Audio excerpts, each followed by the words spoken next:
Eran, I wanted to ask you a question.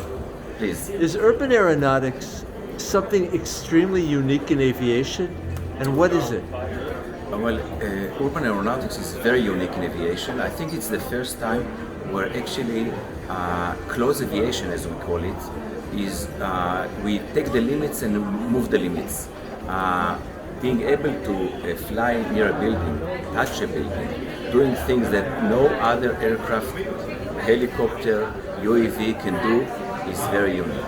So this is the first aircraft in the world that can actually, you can step out of a window and walk into the airplane. True, that's the right. Amazing. Amazing. Thank you so much. And it's all happening in Israel. Isn't that wild? Thank you, Akiva. Dennis, I heard your comments. I wanted to ask you, what's the story with unicorns in Israel compared to the rest of the world exactly? So there are between 90 to 100 unicorns in Israel. Okay. Now, what do you think? How many unicorns are there globally in the world? I would guess about 1,000. That's a good guess. Yeah, between 1,000 and 1,200. So Israel's 1/10 1/10. of the world's unicorns? 1/10. But I mean, that's proportional, no? 0.01% of the world's population. That's right. Close to, we are 9 million people. So this right? is like a miracle, actually. And we have 100 unicorns. So do the math. 10% of the world's unicorns. The miracle of unicorns in Israel.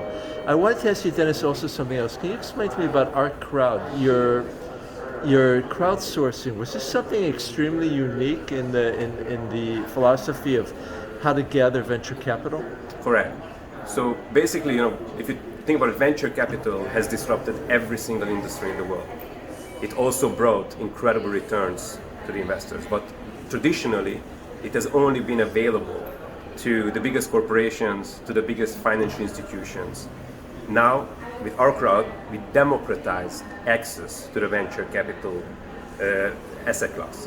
So now, even if you are a successful doctor or a real estate person, you can now actually invest in some of the most well-known tech companies with as little as $10,000. Because Dennis will tell me what to do with it, right? Well, it's very important that we do due diligence on the companies, we screen them, we curate them, we put our own money in it, and then we open it up to our investor ecosystem. Our crowd, the democratization of venture capital. Correct.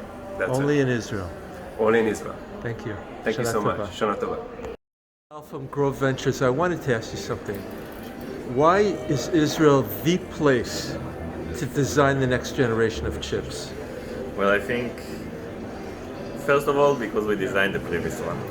And of course, the knowledge is here, the people are here, and the experience. And I think that these are the main factors, and this is what will guide us in the future and help us continue developing the next chip of the future. What should I say to Chairman of Samsung why he should build the chip design center in Tel Aviv or Herzliya?